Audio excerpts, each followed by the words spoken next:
encàrrec de l'editor molt concret. No li interessava tant un llibre que expliqués les bondats de la independència, per això hi ha altres obres i altres títols, ni tampoc un llibre que fes un relat del greuge de Catalunya amb Espanya, ni dels desencontres, ni de l'Estatut, sinó que superant tot això parlés d'una cosa que no deixa de ser avui una inquietud compartida per molta gent que té el mateix horitzó col·lectiu, il·lusionador, que és aquest procés cap a la sobirania, com s'ha de dur a terme, és a dir, quin és col·loquialment el full de ruta a seguir, i en aquest sentit, com tot plegat s'ha precipitat tantíssim, i després de l'11 de setembre hem arribat a un escenari imminent d'unes eleccions i probablement a l'inici d'aquest procés gairebé constituent d'aquí a pocs mesos, una mica la voluntat del llibre és amb aquest afany didàctic explicar com s'ho han fet, per exemple, a Escòcia o en el seu dia en el Quebec i quin és el marge de maniobra que realment hi ha a Espanya per poder arribar a aquest objectiu. Jo crec que el procés que s'ha dissenyat o s'ha començat a traçar a Catalunya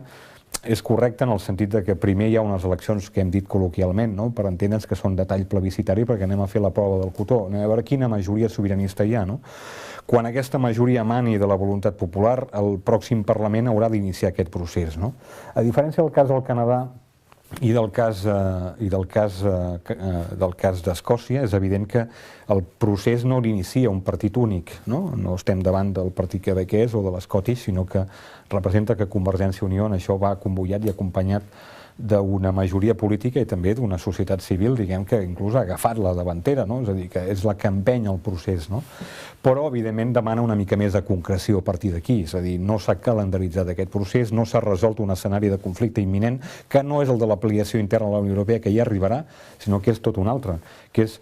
com hem de consultar el poble. La consulta ha de ser no referendària, ha de ser un referèndum vinculant, és a dir, quina legalitat hem d'utilitzar, d'altres coses, perquè, si em permets, d'aquí 6 mesos tindrem un escenari en què hi ha vigent una llei de consultes de l'anterior govern que requereix de l'autorització per part de l'Estat, cosa que no vol fer.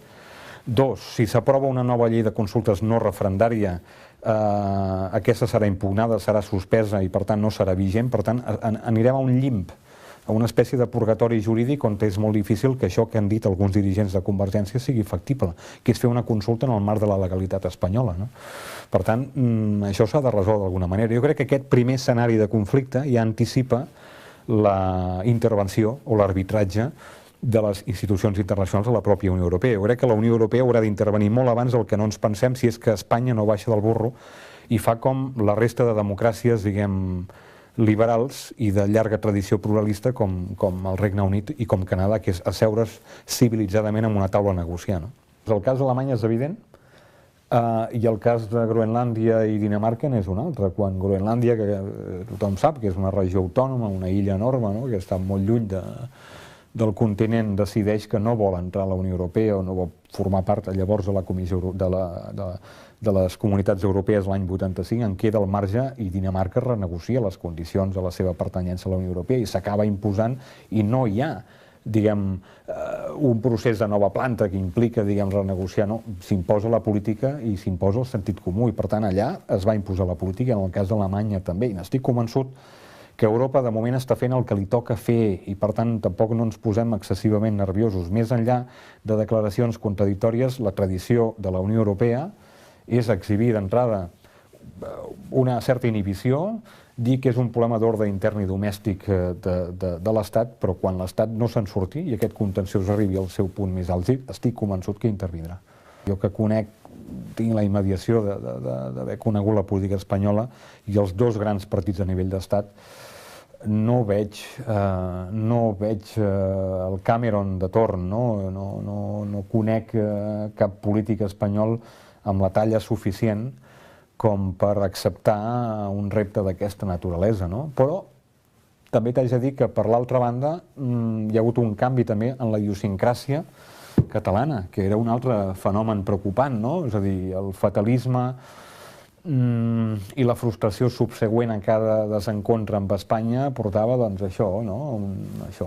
pràcticament a abandonar la causa, i en aquests moments això s'ha transmutat, ha canviat amb una voluntat col·lectiva, diguem, d'un desafiament democràtic i, per tant, és possible que a l'altra banda no hi hagi voluntat política, però en canvi a Catalunya hi ha una determinació i una audàcia insòlita, que en 150 anys el catalanisme polític modern no l'havíem vist mai, no? Encara que segurament hi haurà oscil·lacions, hi haurà moments per tot, no? Per tant, jo sóc optimista en aquest sentit. Si jo pensés que l'opció que fa Mas és purament instrumental per acabar aconseguint un pacte fiscal, una cessió de tributs més arregladet,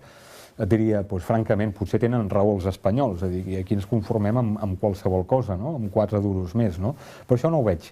I per tant estic convençut que aquest pols, aquesta pulsió que vivim aquí, però el desafiament també, i aquest pols amb Espanya es mantindrà, i la resolució ningú no la coneix, el desenllaç és totalment incert, però insisteixo, de la nostra part no crec que hi hagi un desistiment fàcil, i per mi això és molt important.